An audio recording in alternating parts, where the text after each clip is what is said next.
ಕಳೆದೆರಡು ದಿನಗಳಿಂದ ಸುರಿಯುತ್ತಿರುವ ಭಾರೀ ಗಾಳಿ ಮಳೆಗೆ ಉಳ್ಳಾಲ ಮತ್ತು ಸೋಮೇಶ್ವರದಲ್ಲಿ ಸಮುದ್ರದ ಅಬ್ಬರ ಹೆಚ್ಚಾಗಿದ್ದು, ಸೋಮೇಶ್ವರ ಉಚ್ಚಿಲ ಬಟ್ಟಪ್ಪಾಡಿಯಲ್ಲಿ ಒಳರಸ್ತೆ ಸಮುದ್ರದ ಅಲೆಗಳ ಪಾಲಾದರೆ ಉಳ್ಳಾಲ ಮತ್ತು ಸುತ್ತಮುತ್ತಲಿನ ಕಾಂಪೌಂಡ್ ಕುಸಿತ ಸೇರಿದಂತೆ ಸಣ್ಣ ಪುಟ್ಟ ಅವಘಡಗಳು ಸಂಭವಿಸಿದೆ. ಸೋಮೇಶ್ವರ ಬೀಚ್ ರಸ್ತೆ ಬಟ್ಟಪ್ಪಾಡಿ ಬಳಿ ಹಾನಿಗೀಡಾಗಿದ್ದು ಸಂಚಾರ ಅಸ್ತವ್ಯಸ್ತವಾಗಿದೆ. ಉಚ್ಚಿಲದಲ್ಲಿ ತಗ್ಗು ಪ್ರದೇಶ ಜಲಾವೃತಗೊಂಡಿದ್ದು ಸ್ಥಳಕ್ಕೆ ಪುರಸಭಾ ಮುಖ್ಯಾಧಿಕಾರಿ ವಾಣಿ ಆಳ್ವ ಭೇಟಿ ನೀಡಿದ್ದಾರೆ.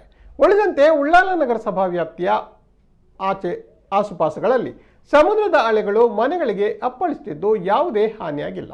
ಪೆರ್ಮನ್ನು ಗ್ರಾಮದ ಗಂಡಿ ಎಂಬಲ್ಲಿ ಶಾರದಾ ಅವರ ಮನೆಯ ಕಾಂಪೌಂಡ್ ಕುಸಿದು ಹಾನಿಯಾದರೆ ಅಮ್ಲಮೊಗರು ಗ್ರಾಮದ ಮದನಿ ನಗರ ನಿವಾಸಿ ಗಣೇಶ್ ಅವರ ಮನೆಗೆ ಪಕ್ಕದ ಮನೆಯ ಕಾಂಪೌಂಡ್ ಕುಸಿದು ಹಾನಿಯಾಗಿದೆ. ಕರ್ನಾಟಕ ಗ್ರಾಮದ ಮುಡಿಪು ಕಾಯರ್ಗೊಳಿ ಬಳಿ ಗುಡ್ಡೆ ಕುಸಿದು ಮುಖ್ಯ ರಸ್ತೆಗೆ ಬಿದ್ದಿದ್ದು ಅದನ್ನು ತೆರವುಗೊಳಿಸಲಾಗಿದೆ. ಕೈರಂಗಳ ಗ್ರಾಮ ಪಂಚಾಯತ್ ವ್ಯಾಪ್ತಿಯ ನಡುಪದ ಬಳಿ ತೋಡಿಗೆ ಕಟ್ಟಿದ್ದ ಕಲ್ಲು ಕುಸಿತಗೊಂಡಿದೆ.